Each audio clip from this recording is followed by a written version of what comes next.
வளிமண்டல கீழடுக்கு சுழற்சி இருக்கிறதால இடி மின்னலுடன் கூடிய கனமழைக்கு வாய்ப்பு இருக்கிறதா வானிலை ஆய்வு மையம் எச்சரிக்கை விடுத்திருக்கு. எங்கெல்லாம் மழை கொட்ட போகிறது? முதலில் வெப்பம் எங்கெல்லாம் அதிகமாக கூடும் என்பதை பார்ப்போம். அதிக வெப்பநிலையும் ஈரப்பதமும் இருப்பதால் தமிழ்நாடு மற்றும் புதுவையில் அசௌகரியம் ஏற்படலாம் என வானிலை ஆய்வு மையம் எச்சரிக்கை விடுத்திருக்கு.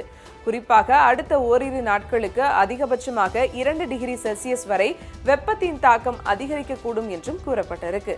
ஜூன் 10ஆம் தேதிக்கு பிறகு ஜூன் 13ஆம் தேதி வரை அதிகபட்ச வெப்பநிலை மெல்ல குறைவதற்கான வாய்ப்புகளும் இருப்பதாக வானிலை அலர்ட்டில் கூறப்பட்டு இருக்கு. இதற்கு இடையே அதிகபட்சமாக சென்னை விமான நிலையம் பகுதியில் 39.7 டிகிரி செல்சியஸ் அளவுக்கு வெயிலின் தாக்கம் பதிவாகி இருக்கு. தொடர்ந்து கரூர், கோவை, திருச்சி, மதுரை பகுதிகளிலும் வெப்பநிலை சற்று அதிகமாகவே உணரப்பட்டு இருக்கு. ராமநாதபுரம் மாவட்டத்தில் இயல்பை விட மிக மிக அதிகமான வெப்பநிலை பதிவாக கூடும் என்றும் வானிலை எச்சரிக்கையில் கூறப்பட்டிருக்கு. அதே நேரம் உதகமண்டலம் பகுதியில் 13.2 டிகிரி செல்சியஸ் அளவுக்கு வெப்பநிலையின் அளவு பதிவாக இருக்கு. இப்படி வெப்பத்தின் தாக்கம் அதிகமாக இருக்கும் நிலையில் தென்னிந்திய பகுதிகளின் மேல் ஒரு வளிமண்டல கீழடுக்கு சுழற்சி நிலவுவதால் ஜூன் 15ஆம் தேதி வரை இடி மின்னலுடன் கூடிய லேசான மழைக்கு வாய்ப்பு இருப்பதாகவும் கூறப்பட்டு இருக்கு.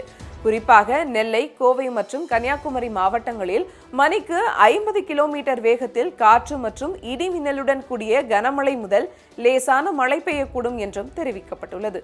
அடுத்த ஒரு சில நாட்களில் வேலூர், நீலகிரி, கிருஷ்ணகிரி, தருமபுரி, தேனி, கன்னியாகுமரி, சேலம், ஈரோடு மாவட்டங்களில் கனமழைக்கு வாய்ப்பு இருப்பதாக கூறப்பட்டிருக்கு.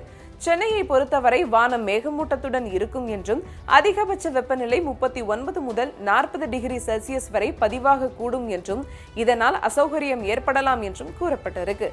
அடுத்த ஒரு வாரத்திற்கு மன்னார் வளைகுடா, குமரிக்கடல் மற்றும் தென் தமிழக கடலோர பகுதிகளில் சூறாவளி காற்று வீசக்கூடும் என்பதால் மீனவர்கள் கடலுக்கு செல்ல வேண்டாம் என எச்சரிக்கை விடுக்கப்பட்டிருக்கு. செய்திகளை உடனுக்குடனும் துல்லியமாகவும் தெரிந்து கொள்ள சப்ஸ்கிரைப் பண்ணுங்க.